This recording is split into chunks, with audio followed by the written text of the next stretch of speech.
Welcome to The Bottom Line, where we break down the most pressing economic and business stories of the day. China may seem geographically far away from the Central and Eastern European region, but its economic impact is also felt here, especially now through the prism of Germany's weak growth and exposure to China. This afternoon, I'm glad to welcome a true China expert, Deputy Director at the Center of Eastern Studies and the head of their China program, Jakub Jakóbowski. Good afternoon, and thank you very much for joining us. Yeah, hello. Thank you for having me. The Chinese economy grew by 4.7% in the second quarter of 2024, lower than analysts' expectations, but still a desirable value for most governments of the developed world.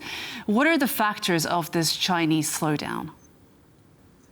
Well, the growth rate is quite high as compared to the developed world. 4.7% is quite high, but still it's a funny indicator in Chinese terms. GDP growth is rather an indication of the goals set by the central government, which basically orders the party apparatus to achieve it, rather than an indicator on an actual economic activity. A lot of it is about the quality and sustainability of the Chinese growth, which is being questioned by many economists worldwide these days, and also inside China. So a very high economic output does not necessarily mean that Chinese economy is in good health. Are you suggesting that perhaps this figure isn't necessarily as accurate as we might think it may be, perhaps when we present GDP figures for various quarters? Well, the biggest problem is the composition of the GDP growth. China has, for many decades now, seen an enormous share of fixed assets investments in GDP growth, a figure that's around 15 to 20% in developed countries and about 40% in China. These are railways, cities, buildings, infrastructure, and there are many economists saying that the actual value added coming from those investments, which are state-induced, is not as high as it used to be. And some part of this actual economic activity does not actually lead to meaningful long-term growth, but rather is a drag resulting in more and more debt that is accumulating over the Chinese economy. A lot of analysis points to this extended COVID for the Chinese economy, and also points to the construction industry in China and the fact that a lot of Chinese are putting their life savings into real estate. Now they're finding that the value of their investments are losing value. Would you be able to tell us a little bit about that industry in China and perhaps the impact it is having on the regular Chinese citizen, or perhaps actually that growing middle class that is beginning to find that they're actually struggling a little bit more now? Well, I think middle class is caught between the rock and the hard place now. As we've seen, COVID heavily affecting the public sentiment. The Chinese consumption is not growing fast enough as the government and certainly the society would like it to grow. People are not certain about the future. They're not certain about their savings. And this leads us to the property sector, the real estate sector, which used to be the main investment direction for Chinese citizens. The possibilities to invest in assets abroad are limited. The Chinese financial sector is complex and then it's draining the savings from the consumers and funneling it into the industry. So one of the last investment opportunities that proved to be extremely attractive for the Chinese were the real estate investments. And in fact, we've seen both COVID hitting the industry, the real estate industry in China, but also the Chinese government deliberately cooling it down, trying to impose more restrictions, fearing that unrestricted expansion can lead to asset bubbles and eventually hard landing. So it's both the COVID that has hit the consumer sentiments in China and a deliberate government policy aimed at cooling down and reducing in size the real estate sector, which used to be the main investment asset of choice for Chinese middle class.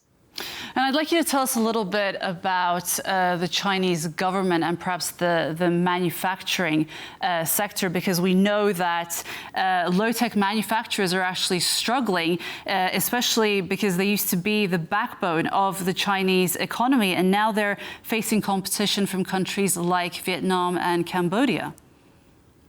Well, there are many headwinds that the Chinese manufacturing sector sees now, but there's also this new gospel of high quality development that we've heard during the third plenum of the Central Committee in July.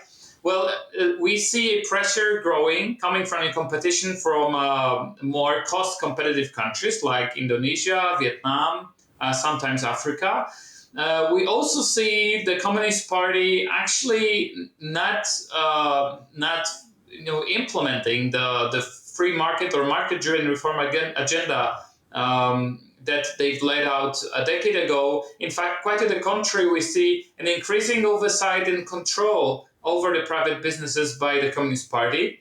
That being said, there are certain sectors, and many sectors, not in low tech, but mid and high tech, that the party is actively supporting.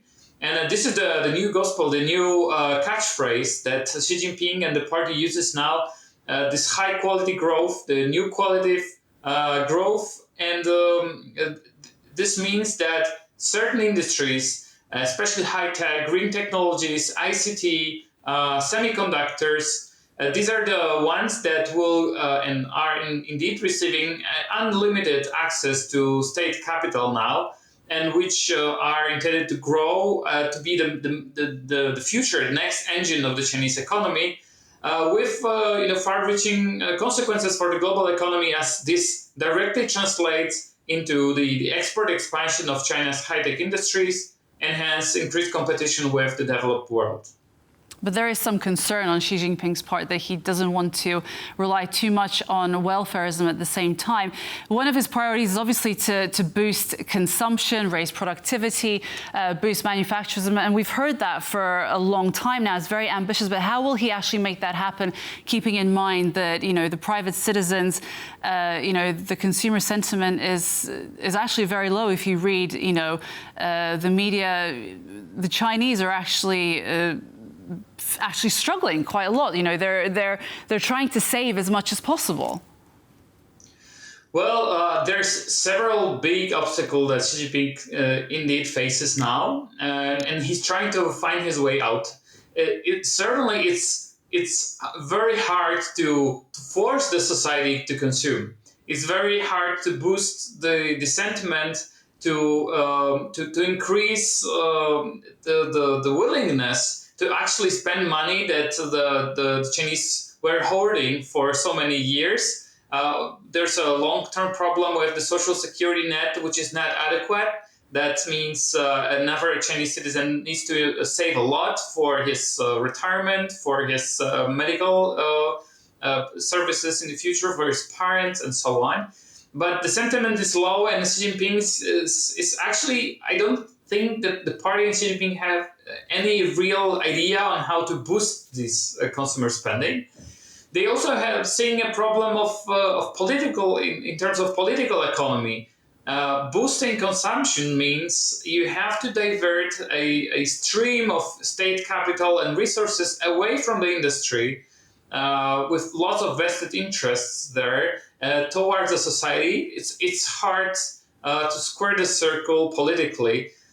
That's why I think Xi Jinping is betting so much on industrial capacity in high-tech manufacturing.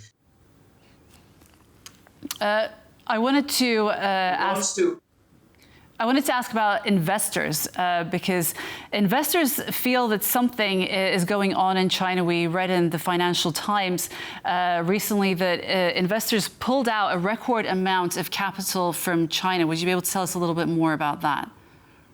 Well, indeed, looking at the data in terms of FDIs in China, we saw the lowest increase of assets, in terms of assets owned by foreign investors in China in decades now. It's actually close to zero net. That means there is some money flowing into China in terms of FDIs. We've seen the German industry investing in building there, but for many decades up until now, we've seen foreign investors reinvesting their earnings in China. So a lot of the foreign FDI came from the profits that were put back into action into the Chinese economy. Now they're flowing out. So we see an increasing amount, in fact, billions of dollars yearly of earnings that the FDI owners see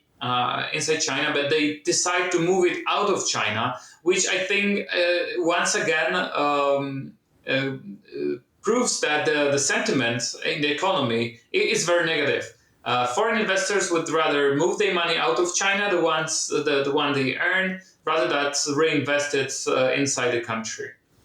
Okay, thank you so much for joining us today, Jakub Jakóbowski. It's been great speaking to you. Thanks for joining us. We really appreciate it. Thank you. That was Jakub Jakóbowski, Deputy Director at the Center of Eastern Studies. And this was Business Arena. I was your host, Marie Cato. Join us again tomorrow at 5 p.m.